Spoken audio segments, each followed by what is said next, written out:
So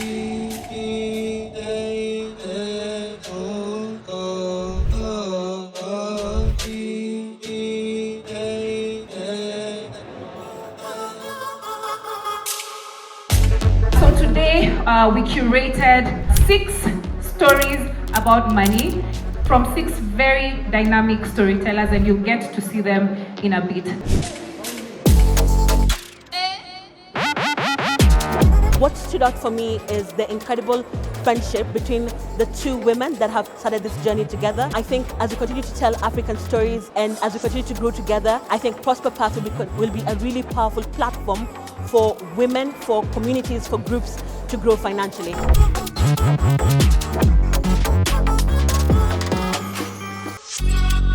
Stories about money, as we have had here today, everyone talking about their money story, are stories about life. And life happens in seasons. And the question is, what's your story this season? What's the story you're living in this season? And what story do you want to write and to tell in your new season? I think money is a horse. You can ride it to places, it can take you to different places, and then when you get there and you finish all of the money, you can eat the horse. Wow. I see money as a fox because it can be sneaky and very hard to get, and you have to put a lot of hard work to get it. Growing up, I've been the only granddaughter, I've been the only daughter, I've been the only niece. For this reason, I found myself most of the time spending time alone. 2007, I took a bold step of early retirement. This is after serving or working in the tourism industry for a period of 20 years. Do you have branches in Ruiru and Thika? Yes, we have branches in Ruiru and Thika. I answered, looking boldly into her eyes. But the truth is, we didn't have branches in these places.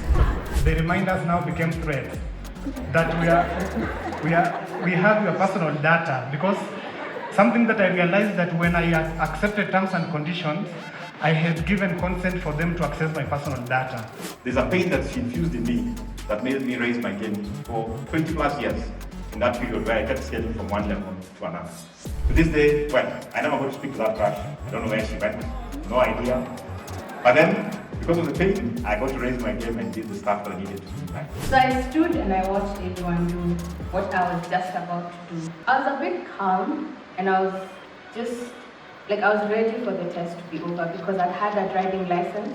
I just needed to pass this test. Listening to Linda, who started, the 18-year-old serial entrepreneur, I wondered how I'm parenting my children who are 3 and 10. All the educators, all the collaborators, and they have day jobs, by the way. Founders and storytellers, let's take a bow. Woo! What I've learned today from this Financial Literacy Month is about loans. Najua si kila mtu ako aware about what's happening with the loans. And me, one thing that I really learned is be precise and just know why you're going for the loan. Because I've seen what's happening to the people who get in the story. Loans really are bad things, but if necessary and for good purpose, go for them. And that's my takeaway. My biggest takeaway from the 18-year-old entrepreneur is that anyone of any age can be an entrepreneur. I've also learned that you can monetize both the small and the big opportunities, whether you're in retirement or you're out. Just think of ways you can earn from what you're already doing. I'm very happy I came today, and what stood out for me is the guy who was hustling, because I relate so much to his stories, and I'm very happy because I know it only gets better with consistency and learning from the people we meet along the way.